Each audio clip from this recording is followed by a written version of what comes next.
Hi everyone, this is Fiona at Drawings in a Drawer and welcome back to my channel. If you're a returning subscriber, thank you so much for coming back. You might want to hit that notification bell so you will know every time I'm uploading a video. On this channel we discuss everything watercolour, and recently I've been delving into expressive watercolour like there's no tomorrow. Usually I paint portraits, so you will see me painting a lot of expressive portraits, but I also do florals and sometimes I do animals. Expressive is my way of painting, but recently I've been wanting to paint even more expressive, so I've kind of been really letting go, trying to paint faster, trying to paint looser, and I'm taking you on this journey with me. It's going to be about 3 episodes. I am discovering so many new things and I think it's really helping me develop my style and understand what I'm looking for, what I want from watercolour and what watercolour can give me. So let's dive right into it. To leave a little bit undone and be the cat in the sun.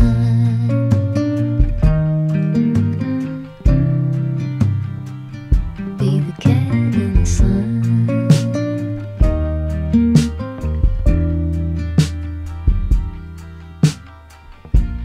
Set aside every empty spread. After a quick look through my sketchbook to see what I've been painting, some of what I've been painting this week, I'm going to show you the process for a few of these paintings, and the first one is this profile, which I started off painting with Indian red and cerulean blue.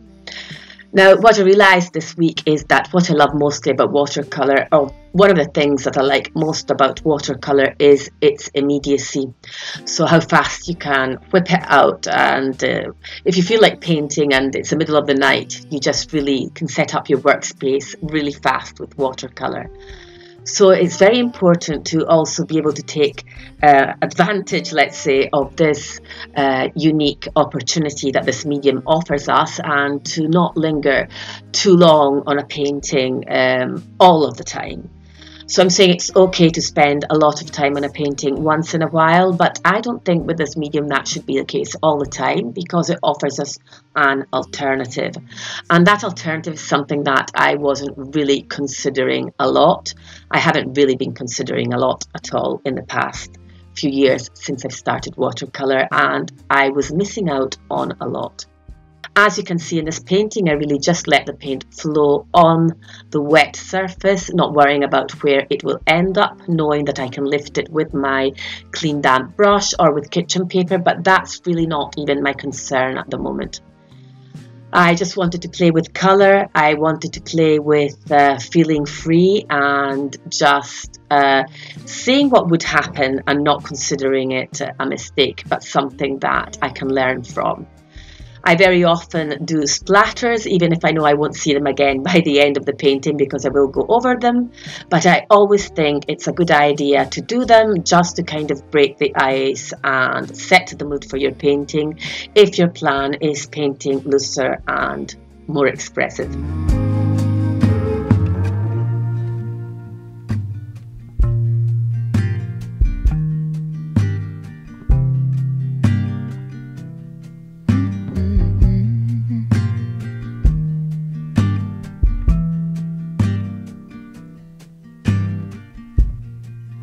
Soft, turn the key and cooler on. Push a pause for relief. Free pass, you don't even have. Again, with this piece, like with so many others in the past, looking back on it, there are moments when I think that I should have stopped. Overworking watercolour is such a common mistake, and one that so many of us do. Sometimes a piece can reflect more and convey a stronger message when parts of it almost look unfinished.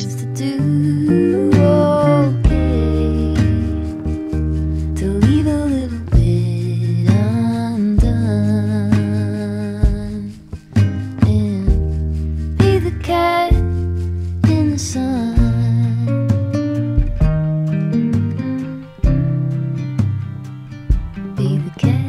sun.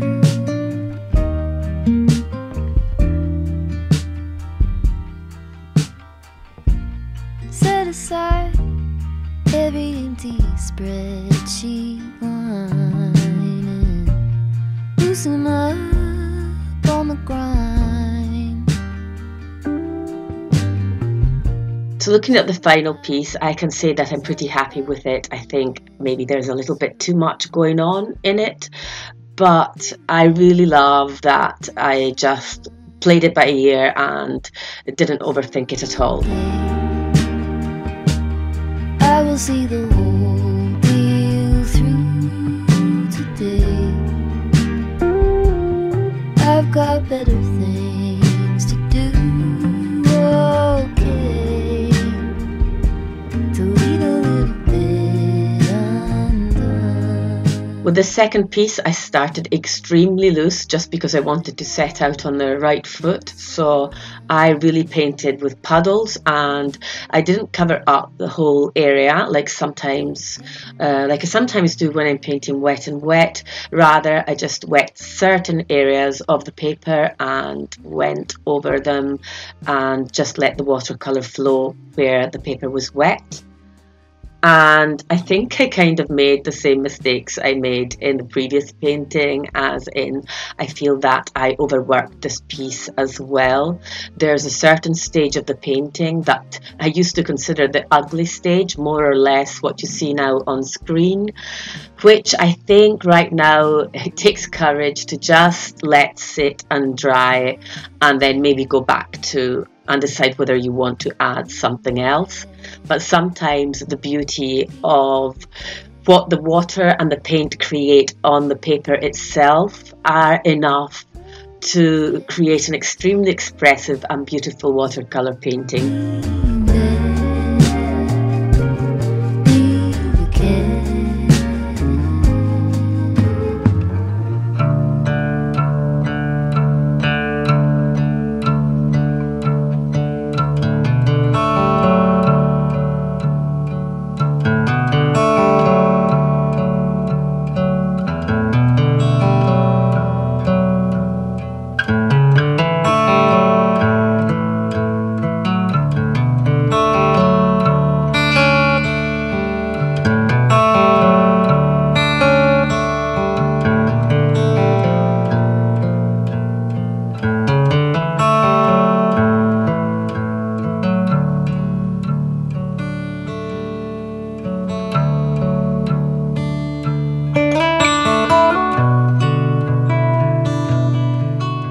With this third piece, I was very much in my comfort zone, and it's probably the piece from which I learned the least, but it's always fun to do anyway.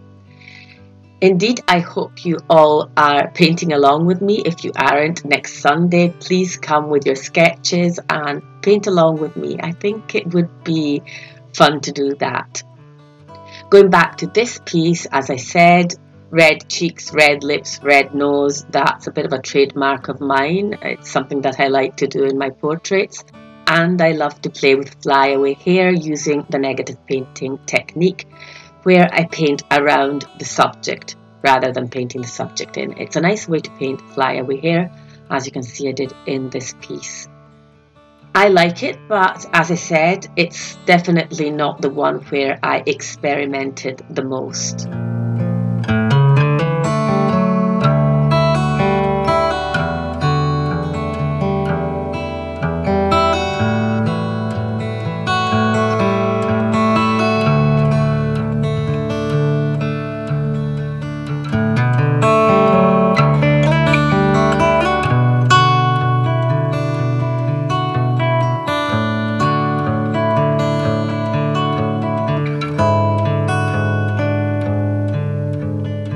With this one, I think I went too far. I wanted to paint a landscape and incorporate a face into it, which is something that I like doing. And this moment you see right here is where I think I should have stopped yet again.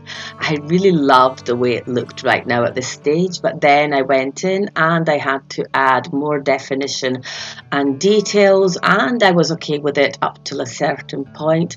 But if you see and if you look at the painting, I think you will get a better look at it later on in the video. I think I overworked the area around the eye. And I noticed myself that I am criticising my own paintings a lot, my own pieces, which is something that I promised myself I would stop doing, or that I would do much less. But at the same time, I don't feel bad about these pieces. I appreciate them and I'm already fond of them. This last piece is probably the one that I really had the most fun with and that I am the happiest with. I do paint florals, but not as much as portraits. So I really didn't know what I was doing and I really didn't care. And I think you can see this very well. And I really love how it turned out. And I want to do so much more work like this and incorporate so much more of this kind of thing into my portraits as well. Let me know if you would like a tutorial on this very loose botanic watercolor painting. Now let me finish this video by saying thank you so much if you've been watching this. I appreciate it beyond words. I really hope you will turn up every Sunday and bring your sketch along and paint with me. At the end of this video you will see a short footage of another piece that's inside an old sketchbook. I just wanted to put it inside this video because in that specific painting, I believe the background is a very expressive element, and sometimes having very painterly backgrounds can add character to a piece. So just have a look at it. I will see you next Sunday. Thank you so much. Bye.